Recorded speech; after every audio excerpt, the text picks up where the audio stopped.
Next meeting కి invite చేసింది. చేయడం వల్ల నేను ఉప్పల్లో first meeting Saidul sir meeting విన్నా. అక్కడ లీడర్స్ అందరూ మాట్లాడుతున్నారు. బీబీ మేడం నేను సెకండ్ క్లాస్ చదువుకున్నా, నాకు 80,000 వస్తున్నాయి అంటుంది. అప్పటికే విజయ వెంకటేష్ మేడం నేను వాషింగ్ మిషన్ లిక్విడ్ వాడినా 1,70,000 అంటుంది. నాకేమనిపించిందంటే ఈ madam Vijaya Venkatesh madam 5th class అంటుంది, బీబీ మేడం 2nd క్లాస్ అంటుంది. నాకేమనిపించిందంటే నేను కూడా ఇంటర్మీడియట్ కంప్లీట్ చేసిన కదా, వాళ్ళకి ఏం కలిగింది నేను ఎందుకు చేయను అనుకున్నా. అట్లా మీటింగ్ లో కూర్చున్నా, మీటింగ్ మొత్తం విన్నాక సారు ప్లాన్ అంతా చెప్పిండు, బాగుంది. లాస్ట్ కి 3 జనరేషన్ ప్లాన్ చెప్పిండు. కేవలం అదొక్క ప్లాన్ కి మాత్రమే కనెక్ట్ అయినా నేను. ఎందుకంటే మనం లేకున్నా 3 తరాల వరకు డబ్బు వస్తుంది అంటే నాకు బాగా అనిపించింది ఆ ప్లాను. అదే ప్లాన్ పట్టుకుని నేను మీటింగ్ అంతా విని నేను ఆ రోజే డే 1 రోజే డిసైడ్ అయినా, నేను ఎట్లయినా చేయాలి బిజినెస్ ఖచ్చితంగా అనేసి నమ్మకంతో ఇంటికి వచ్చి మా సార్ వచ్చేసి ఎల్ఐసి ఏజెంట్, మాకు పాల బిజినెస్ ఇట్లా డైరీ ఫామ్ ఉన్నాయన్నమాట, కపిల్ చిట్ ఫండ్ లో చేసేది. నేను మా సార్కి చెప్పిన ఇట్లా ఒక బిజినెస్ మీటింగ్కి వెళ్ళిన, నేను బాగుంది చేద్దాము అంటే మా సార్ ఉండి ఇట్లాంటి మస్తు వస్తాయి పోతాయి, చెప్పిన అన్ని నమ్ముతావా, ఎవరు ఏది చెప్తే అది నమ్ముతావు నువ్వు అని అన్నాడు. అంటే నాకేమనిపించిందంటే సరే మీటింగ్ వెళ్ళింది నేను కాబట్టి నాకు క్లారిటీ ఉంది అక్కడ ఏం జరిగింది అనేది, తనకు లేదు కదా అనేసి మా సార్ చెప్తే కూడా ఏమన్నాడంటే యాక్సెప్ట్ చేయలేదు. నువ్వు తిని ఇంట్లో కూర్చో, పిల్లల్ని చూసుకో అంటే ఇవన్నీ ఎందుకు అవసరమా, నువ్వు బయట కూడా వెళ్ళొద్దు అసలు ఏంటంటే బయట కూడా మీటింగ్స్ కూడా పంపించలేదు స్టార్టింగ్ లో, బలవంతంగా నేనే ఒక్కొక్కసారి గొడవ చేసుకొని వచ్చిన రోజులు కూడా ఉన్నాయి మీటింగ్ కి. అట్లా రావడం వల్ల ఒక 3-4 మీటింగ్లు విన్నాక నాకు ఇంకా ఏంటంటే ఒక గట్టి నమ్మకం అనేది వచ్చింది. ఇంతమంది లక్షలు అంటారు, 1000 అంటారు, కార్లు అంటారు, మనం ఎందుకు చేయొద్దు, ఎట్లయినా సరే గెలిస్తే వెస్టేజ్ లోనే గెలవాలని అనుకున్నా. అట్లా మా సార్ని కూడా ఒక 1 వీక్ డిస్టెన్స్ లో ఇబ్రహీంపట్నంలో ఒక 1 డే ట్రైనింగ్ జరిగింది. పెద్ద ఒక 1000 మెంబర్స్ తోటి 1 డే ట్రైనింగ్ జరిగింది. మా ఫుల్ వర్షం వస్తుంది, నాకు రూట్ తెలియదు. ఎందుకంటే నేను ఇప్పటి వరకు కూడా అంటే ఇప్పుడు వెళ్తున్న వెస్టేజ్ లోకి వచ్చినాక అప్పటి వరకు నేను ఎక్కడికి వెళ్ళలేదు, ఎక్కడికి తీసుకుపోయినా మా సారే తీసుకొచ్చేది. నాకు రూట్ ఇక్కడ అక్కడ ఏం తెలియదు అనమాట. అయితే మా సార్కి చెప్పిన నాకు రూట్ తెలియదు, ఎట్లయినా సరే మీటింగ్ వెళ్ళాలంటే అవసరమా పోవడము అన్నాడు. అంటే అవసరమే వెళ్ళాలి ఖచ్చితంగా, ఇది ఒక పెద్ద మీటింగ్ అంటే అవసరం లేదని కొంచెం మాట్లాడిండు. అయినా కూడా నేనేం చేసినంటే ఖచ్చితంగా రావాలని కొంచెం బలవంతం చేయడం వల్ల సరే దించొస్తా అనేసి వచ్చి బయట కూర్చుండు. కార్ల ఫుల్ వర్షం వస్తుంది, లోపలికి రమ్మంటే రావట్లేదు, ఎంతసేపు ఉంటావు రా అనేసి మళ్ళీ పోయి పిలుచుకొస్తే మా సార్ వచ్చి లోపల కూర్చున్నాక ఆ రోజు మన గుంటూరు వెంకటేష్ సార్ ఉన్నాడు కదా, తను కూడా వచ్చిండు ఆ మీటింగ్ కి. వచ్చి సారు చెప్తుండు డ్రీమ్స్ ఏంటి అనేది మొత్తం మీటింగ్ మొత్తం మా సార్ విన్నాక కొంచెం తనలో చేంజ్ కనిపించింది నాకు. ఎందుకంటే నేను చెప్పడం వేరు, తను వినడం వేరు. తను వింటే తనకి ఏముందో అర్థమవుతుంది, ఇలా ఎట్లయినా సరే ఈ మీటింగ్ లో కూర్చోబెట్టాలనే నేను అట్లా తీసుకురావడం జరిగింది మా సార్ని. అట్లా మీటింగ్ మొత్తం విన్నాక కూడా నేను అడిగిన ఎట్లా ఉంది మీటింగ్ అంటే కొంచెం తల అటు ఇటు ఊపిండు. సరే అంత ఈజీగా నమ్మరు కదా, ఇంకొక 4 మీటింగ్లకు వస్తే తనకే అర్థమవుతుంది అన్నట్టుగా ఓకే అనుకొని వచ్చేసినాం. అట్లా పదే నేను మీటింగ్ లో తీసుకెళ్లడం స్టార్ట్ చేసిన. తను ఏమంటుండంటే నా పని నాకుంది, నీదేంది లొల్లి అన్నట్టుగా మాట్లాడిండు. కానీ లేదు ఎట్లయినా సరే ఇందులో బాగుంది కదా అనేసి ఆ రోజు ఫస్ట్ 1 డే ట్రైనింగ్కి వెళ్ళినప్పుడు కూడా ఎంఎస్ఆర్ సార్ది సక్సెస్ జర్నీ వేసిరు వీడియో. ఆ వీడియోకి కనెక్ట్ అయ్యిండంట మా సారు. నాకు కూడా మొన్న చెప్పిండు ఆ వీడియోకి కనెక్ట్ అయినని. అసలు నాకు కూడా తెలియదు ఎక్కడి లైఫ్ ఎక్కడికి వచ్చింది, ఆ చెక్స్ ఏంది, కరోనా టైంలో కూడా లాక్డౌన్ లో కూడా ఇంత ఇన్కమ్ వచ్చింది అనేది తనకి బాగా అర్థమైంది. అట్లా పదే మీటింగ్ తీసుకెళ్లడం వల్ల మన గ్రేట్ లీడర్ సైదుల్ సార్ కి అయితే అసలు నేను ఎంత చెప్పినా కూడా తక్కువనే, సొంత బ్రదర్స్ కూడా సపోర్ట్ చేయట్లేదు. అట్లాంటిది మా సార్ నిలబడ్డాడంటే కారణం first of all Saidul sir. ఎందుకంటే సైదుల్ సార్ మాటలు విన్నాడు, తను ఎక్కడ ఏంది అసలు నేను ఇంతకుముందు ఏం చేసినా ఏంది పొజిషన్ అనేది సార్ కూడా మాట్లాడింది కదా కొన్ని టెస్ట్ మోనీలు. అట్లా మాటలన్నీ వినడం, మనం ఎట్లా ముందుకు వెళ్ళాలి ఏంది అనేది కూడా కొంచెం మా సార్ని నేను ఇట్లా సార్కి కల్పించిన. అట్లా మాట్లాడడం వల్ల కేవలం సైదుల్ సార్ మాటలు పట్టుకోనే మా సార్ కనెక్ట్ అయ్యిండు. నాకు అనిపిస్తుంది ఒక్కొక్కసారి సైదుల్ సార్ లాంటి లీడర్ లేకపోతే మా సార్ అయితే వెస్టేజ్ లో నిలబడేటోడు కాదు. ఎందుకంటే అంత ఈజీగా నమ్మడు, ఏదైనా కొంచెం మొండితనంగానే ఉంటాడు.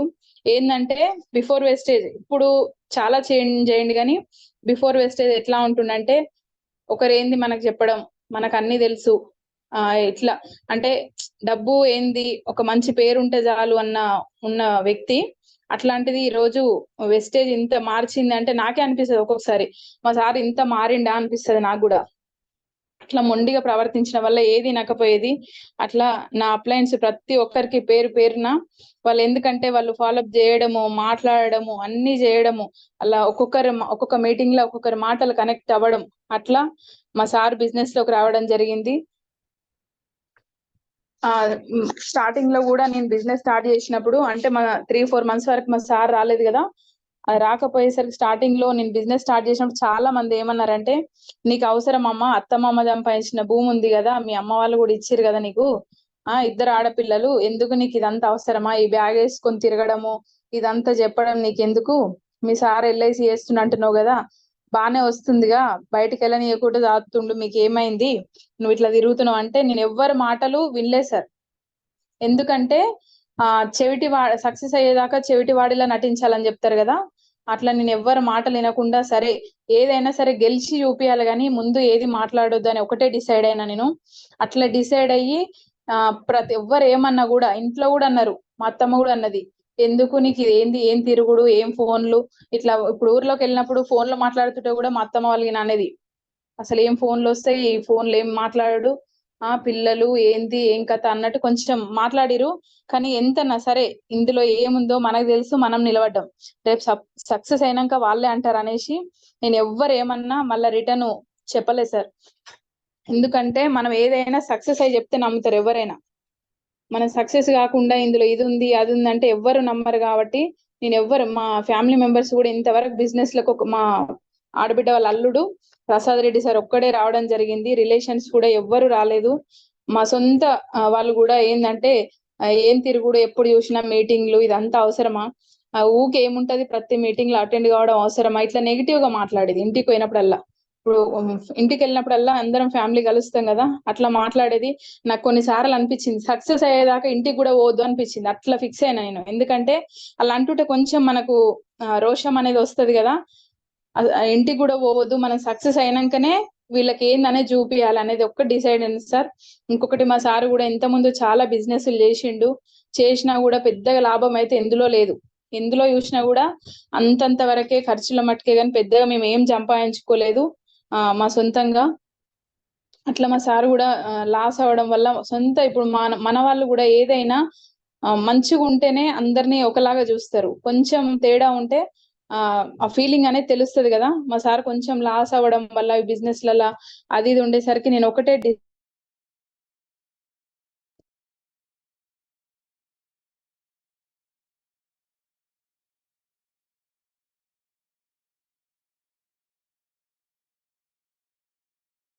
వాయిస్ క్లియరా సార్?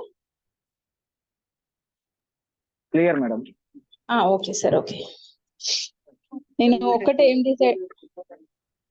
ఒక్కటే ఏం డిసైడ్ అయినంటే, మా సారు ఎలా అయితే అన్ని పోగొట్టుకున్నాడో అవి ఈ వెస్టేజ్ లో సంపాదించుకోవాలి, తననైతే ఎవరైతే చులకన చూసిరో మమ్మల్ని, అందరు స్టార్టింగ్ లో ఏమన్నారంటే, ఏంలో చేసినా పెద్ద ఏం లేదు, అంతంత మాత్రమే ఉంది, 2 ఆడపిల్లలు కదా, వీళ్ళ లైఫ్ ఇంతే అన్నట్టుగా కూడా ఒక్కొక్కసారి మాట్లాడినప్పుడు బాధ అనిపిస్తుంది, కానీ ఏమి చేయలేని పరిస్థితి. అవన్నీ నాకు మనసులో ఉన్నాయి కానీ బయటికి అనలేం. కాబట్టి మా సార్ నేను ఒక్కటే ఏం డిసైడ్ అంటే, ఒక గెలిచిన భర్తగా నిలబెట్టాలి అనుకొని వర్క్ చేసినాం సార్. ఏంటంటే ఏదైతే మనం పోగొట్టుకున్నామో అది వెస్టేజ్ లో తిరిగి సంపాదించుకోవచ్చు. లక్షలు అంటున్నారు, కార్లు అంటున్నారు, అన్ని ఉన్నాయి, ఇందులో డబ్బు ఉంది, ఆరోగ్యం ఉంది. కాబట్టి మనం ఇందులోనే బయట ఎక్కడ చేయొద్దని నేను మా సార్ తోటి కూడా చాలా ఫోర్స్ చేయడం జరిగింది. ఆ ఎల్ఐసి వేస్తుంటే కూడా మా సార్ ఈ రోజు కూడా అసలు ఎల్ఐసి అనే ధ్యాస లేకుండా కూడా అంత మారిపోయిండు. ఎల్ఐసి కూడా మొత్తం పక్కన పెట్టేసి నువ్వు చేస్తే వెస్టేజ్ చేయాలి లేకపోతే లేదన్నట్టుగా అట్లా అనుకొని చేసినాం సార్. మా సార్ కూడా ఇప్పటి వరకు కూడా బిజినెస్ లోకి కొంచెం లేటుగా వచ్చినా కూడా ఇప్పటి వరకు అయితే వెను తిరగకుండా ఎప్పుడు చూసినా వెస్టేజ్ వెస్టేజ్ అన్నట్టుగానే, అసలు మొత్తం వెస్టేజ్ ధ్యాస తప్ప ఇంకో ధ్యాస లేదు. నాకు ఒక్కటి ఏమనిపించింది అంటే, అసలు ఎంత పోగొట్టుకున్నామో అంత అసలు లైఫ్ లా మనం తీసుకుంటామా, ఇట్లా వస్తుందా మనకి ఇలాంటి లైఫ్ అని కూడా నేను ఎక్స్పెక్ట్ చేయలేదు సార్. ఎందుకంటే మా సార్ అంటుండేది ఎప్పుడైనా, ఇక మంచి చేస్తే మనకు మంచి జరుగుతుంది, ఏ దానికైనా టైం వస్తుంది శిరీష అనేది. కానీ నేనేమనుకునేదంటే అంత పోగొట్టుకున్నాక టైం వస్తుందని మాట్లాడతావు నువ్వు అని నేను ఇట్లా మాట్లాడేది. కానీ ఆ టైం ఏందో దేవుడు ఇప్పుడు అంటారు కదా, వరాలు ఇయ్యాడు, శాపాలు ఇయ్యాడు, అవకాశాలు ఇస్తాడని. కొంచెం పూజలు కూడా బాగా చేస్తుండే సార్ మా సార్ గాని నేను. ఆ వెస్టేజ్ అనేది నాకు ఒక చివరి అవకాశంగా దేవుడు ఒక వరంలాగా పంపించిండేమనుకొని అట్లా డిసైడ్ అయ్యి వర్క్ చేస్తున్నాం సార్. నేను ఏదైతే వెస్టేజ్ లా బయట పోగొట్టుకున్నానో అది ఖచ్చితంగా వెస్టేజ్ లా తీసుకొని చూపిస్తా. ఇప్పుడు చాలా మంది ఏమంటారు అంటే మొన్నటి వరకు కూడా అసలు ఎవ్వరు సపోర్ట్ చేయలేదు, అంత హేళన చేసి మాట్లాడినప్పుడు నేను చెప్పిన కదా, తనని ఎట్లయితే ఒక గెలిచిన భర్తగా నిలబెట్టాలనుకున్నానో అట్లా మొన్న రీసెంట్ గా కారు కూడా తీసుకోవడం జరిగింది. కారు తీసుకునే ముందు కారు అసలు బుక్ చేసినప్పుడు నాకు ఊహకు కూడా అందదు సార్ కార్ అనేది. మనం ఇంతకుముందు ఏంటంటే ఒక బండి మీద పోతున్నప్పుడు పిల్లలు చిన్నగా ఉన్నప్పుడు ఒక ఇద్దరు పిల్లలు మనం పోతున్నప్పుడు నాకు చాలా సార్లు అనిపించేది ఒక కారు ఉంటే బాగుండేది, ఎండకైనా వర్షానికైనా అట్లా తడుచుకుంటూ ఎన్నోసార్లు బాధపడుకుంటూ పోయిన రోజులు ఉన్నాయి అనిపించింది. ఒక సెకండ్ హ్యాండ్ కార్ అన్నా కొనుక్కోవాలి లైఫ్ లా, ఏంది అసలు లైఫ్ అనిపించింది. కానీ మేము ఎప్పుడైతే ఒక వెస్టేజ్ లకు ఒక 1-2 months వెస్టేజ్ లకు వస్తామన్న ముందే ఒక సెకండ్ హ్యాండ్ కార్ తీసుకోవడం జరిగింది.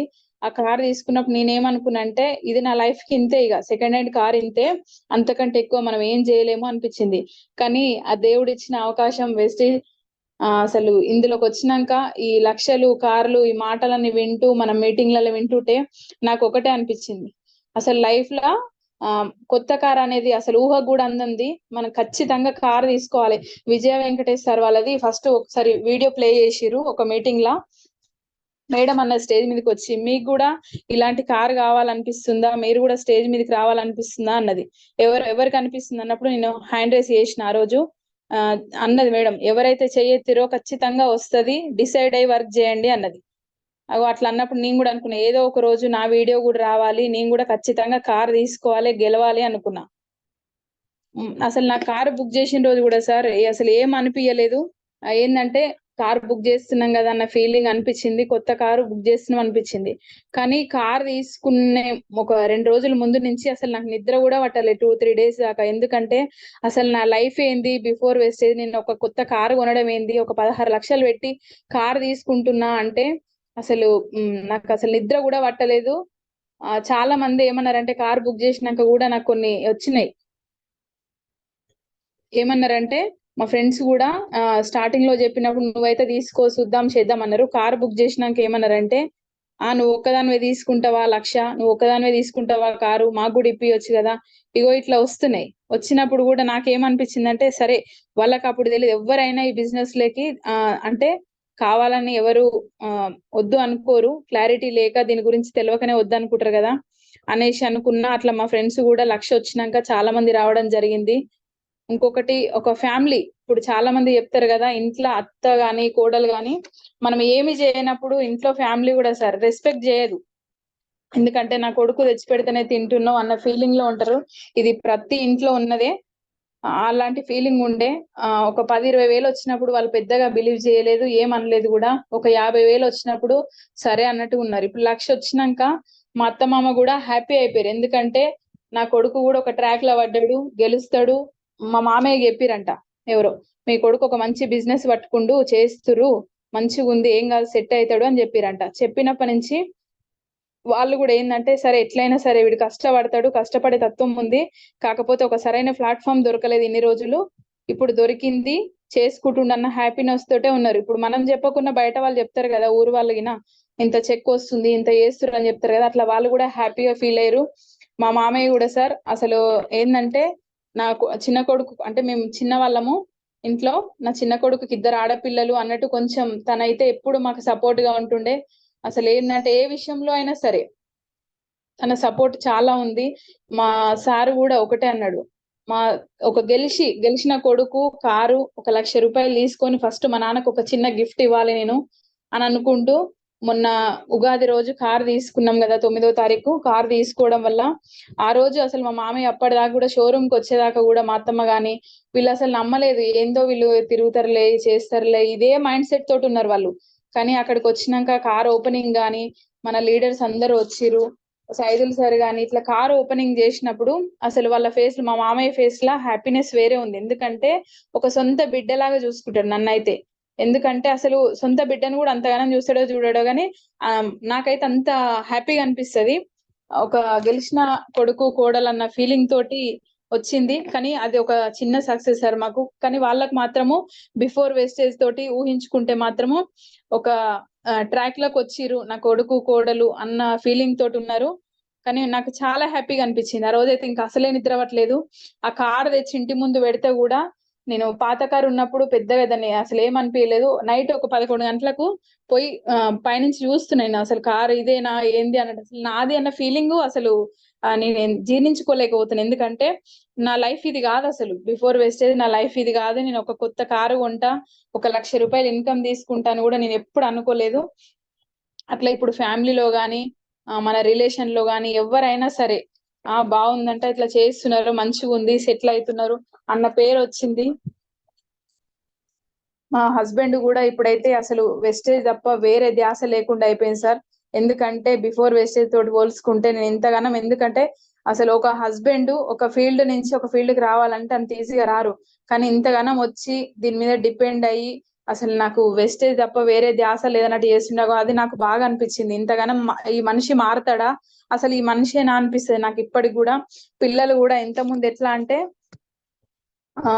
ఏదైనా కావాలన్నా చేసినా కూడా సైలెంట్ గా, మనం ఎప్పుడు కూడా నాకు ఇది కావాలి అది కావాలని సతాయించలేదు సార్. పిల్లలు కూడా అడ్జస్ట్మెంట్ లైఫ్ తోటి లీడ్ చేసినాం ఇప్పటిదాకా కూడా. ఏది చెప్తే అది వింటారు.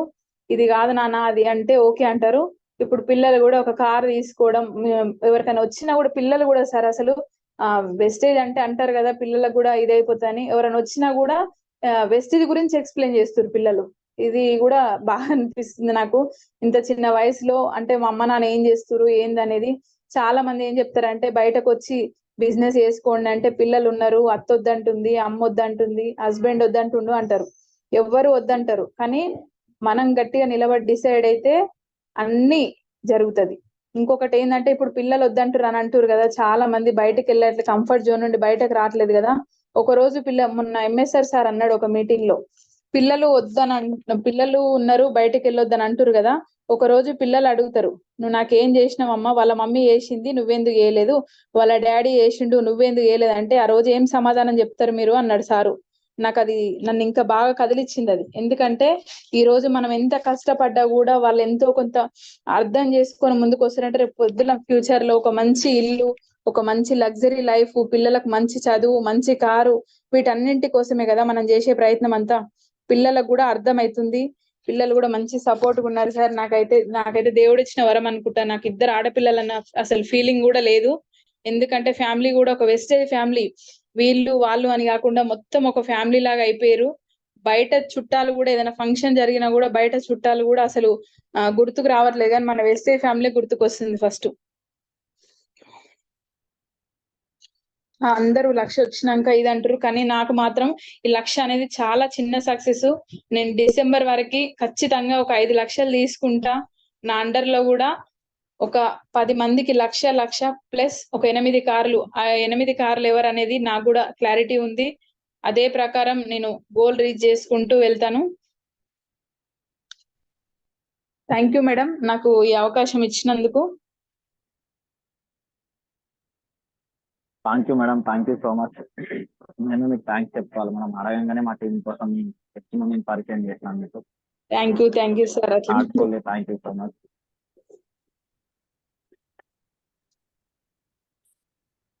Great leader Sarvashri Mallikarjun madam. Hand raise చేయరా madam? Good morning madam, unmute చేసుకోండి madam. So good morning Sirisha madam. Good morning madam. Good morning madam. So మీ టెస్టిమోనియల్ ఇప్పటికీ నేను ఒక 2-3 టైమ్స్ విన్నాను. విన్నప్పుడల్లా మీరు గెలవాలి అని ఒక సంకల్పంతో వచ్చిర్రు. సో మొన్ననైతే నేను గట్కేసర్లనైతే ఇంకా అసలు చాలా అదైపోయినాను. ఒక భర్తని బయటికి తీసుకొచ్చి నా భర్తకు కూడా ఒక పేరుండాలి అని చెప్పి ఒక సంకల్పం పట్టుకొని నిలబడ్డావు చూడు, అసలు అదే మేడం మీ గెలుపు. సో రియల్ గా చెప్తున్నా, థాయిలాండ్ వెళ్ళినప్పుడు కూడా అండర్ సీ లోపల అంటే సముద్రం లోపల 2 ఫ్లోర్స్ అండర్లో వెళ్ళిపోయినప్పుడు సైదుల్ సారు నేను అందరం వెళ్ళినాం.